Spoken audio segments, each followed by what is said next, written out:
In this video, I'm going to show you how simple it is to build an action page in ScrapPage.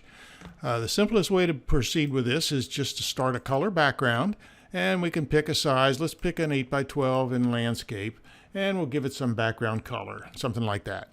Okay, now we've got our basis to work from. So what we need to do to build an action page is under Add, you move down to something called Media Holders. For any action page, you have to have a media holder of some sort. So there's a number of these that are available, and let's try for a slideshow holder just on this first one here, and we'll move it down and we'll make it be something like about like that. You know, it can be anything or anywhere on the page, but let's put it right there for now. All right, so now you've got a holder, but it doesn't have anything in it. So to populate a slideshow holder, again under Add, you move down to an item called Slideshow Images. And if we click on that, it brings up this dialog box and lets us add some slides to our show. All right, so I'm going to go find some here. I have here some photos under this gentleman's here. We can see we have, what, we have 10 of them here. So let's bring all 10 of them in. So I'll just highlight them all and bring them in. So now they're all in there, and you can see if we click through here, they're all in the slideshow. All right, so we just tell it OK.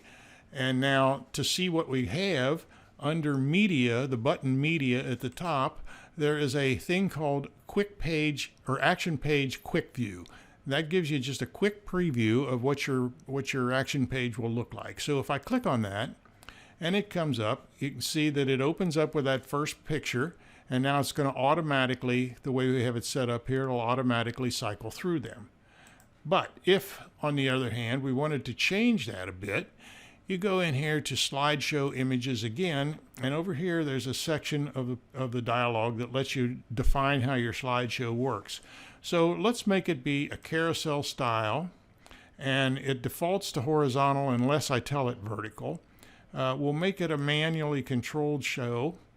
I want it to be able to tap right or left. That means if you tap on the right or the left side of the image, it will either advance or reverse the flow of the show. And we'll make it a continuous loop so that it doesn't stop when it gets to an end.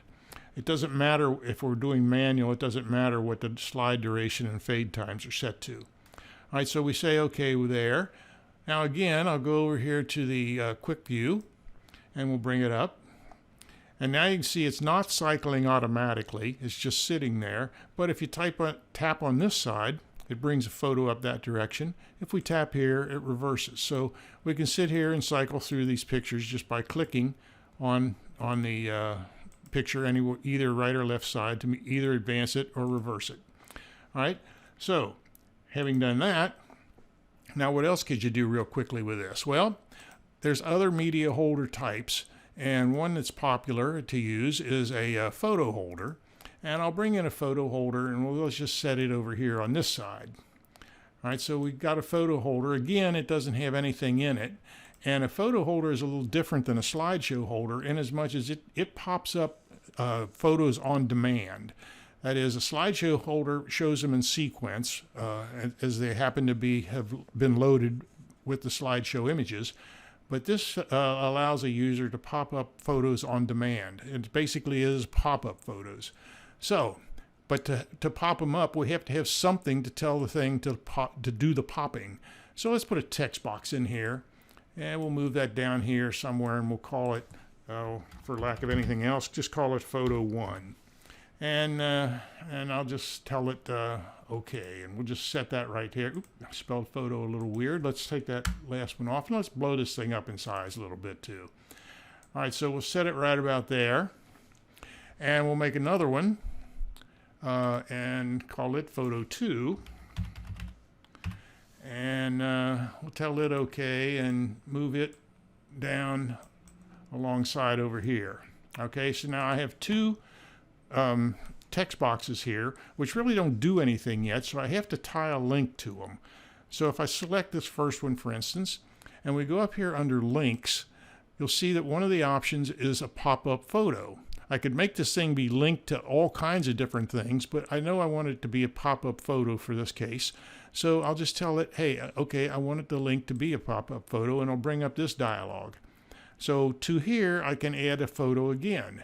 Let me back up here and find another photo that I might want to use. Oh, let's just say I want to use this one here. All right. It doesn't, and it's a little bit smaller than the photo holder, but yeah, I'll upscale it so it fits.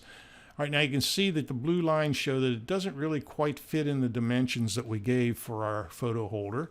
So what I'm going to do is I'm going to crop with the photo holder ratio, and that means it's going to make it so that the remainder after I do the crop is going to fit exactly. So we'll do the crop in there. Now you can see that it fits.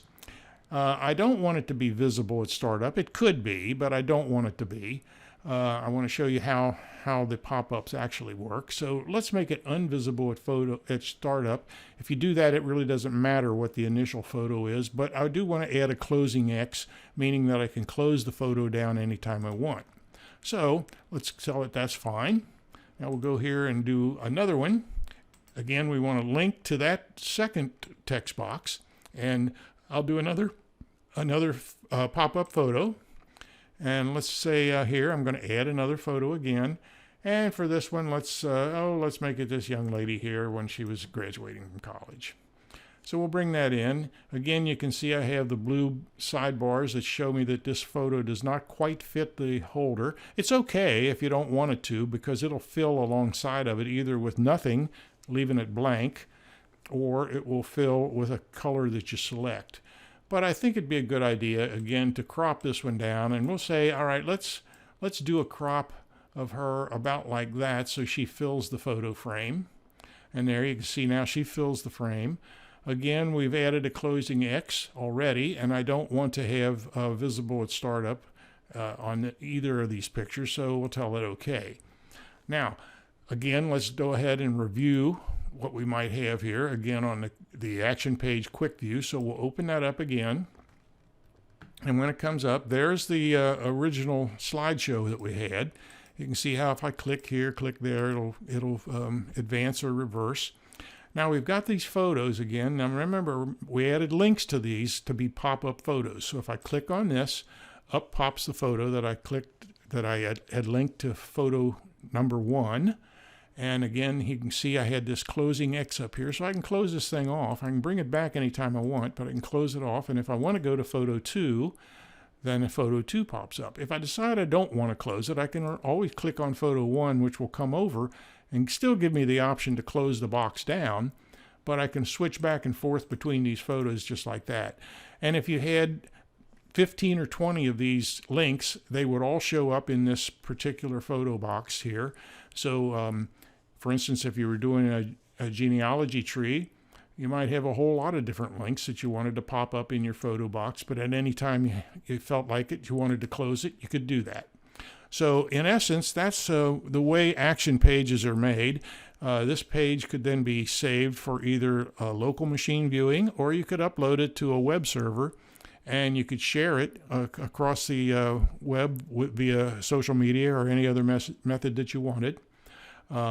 You could, if you wanted to just make it for local viewing or private viewing, you could also share it via email to other people, and it will open in any browser that anyone has on their machine.